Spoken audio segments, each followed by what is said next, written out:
آپ صلی اللہ علیہ وسلم کو ایک دن افاقہ محسوس ہوا.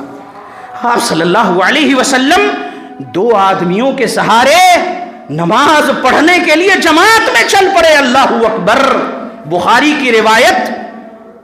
کیسے چلے؟ آپ کے پیر اس قدر لڑکھڑا رہے تھے کہ آپ اپنے قدموں کو زمین پر مکمل جما کے بیٹھا نہیں پا رہے تھے.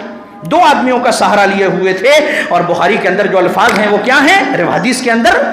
رجلاہ تخطان فی الارض. رجلاہ تخطان فی الارض. زمین میں قدموں کے نہ جمنے کی بنا پر آپ پیر گھسیٹ کر چل رہے تھے, زمین میں لکیر بناتے ہوئے. زمین پر جب کوئی آدمی, وہ فرش نہیں تھا, ماربل نہیں لگا تھا, کچا فرش تھا, آپ صلی اللہ علیہ وسلم جب چل رہے تھے تو پیر کو گھسیٹنے کی بنا پر زمین کے اندر میں, فرش کے اوپر میں قدموں کے نشان بنتے چلے جا رہے تھے. پھر بھی آپ دو آدمیوں کے سہارے پیر گھسیٹ کر کے مسجد میں مصلی تک پہنچے. ابو بکر صدیق رضی اللہ عنہ کے بائیں جانب بیٹھ گئے نماز پڑھنے کے لیے جماعت سے. اللہ اکبر. ہم نبی سے محبت کا دعویٰ کرتے ہیں, آئی لو محمد کا بینر لے کے گھومتے ہیں, لیکن نبی سے کیسی محبت. وہ نبی جو ذرا سا افاقہ محسوس کرے تو مسجد میں آ جائے. نبی کا آخری وقت ہے, مرض الموت ہے, روح نکلنے والی ہے.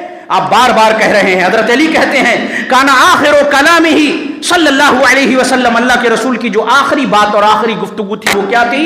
الصلاۃ الصلاۃ, نماز نماز. وما ملکت ایمانکم, اور جو تمہارے لونڈی اور غلام ہیں ان کا خیال رکھنا, نماز پڑھنا. الصلاۃ الصلاۃ. راوی حدیث کہتے ہیں کہ نماز نماز کہتے کہتے آپ کی زبان, جب کوئی انسان کی روح نکلتی ہے تو زبان لڑکھڑا گئی, آپ کی آواز پست ہو گئی, لکنت آ گئی, آپ بول نہیں پا رہے ہیں, الفاظ جو ہے وہ الٹ جا رہے ہیں, زبان لڑکھڑانے لگی. جب تک زبان نہیں لڑکھڑائی تھی, جب تک بولنے کی طاقت تھی, جب تک اللہ نے آپ کو نطق کی صلاحیت دی تھی, مرتے مرتے بھی آپ یہی کہہ رہے تھے الصلاۃ الصلاۃ الصلاۃ.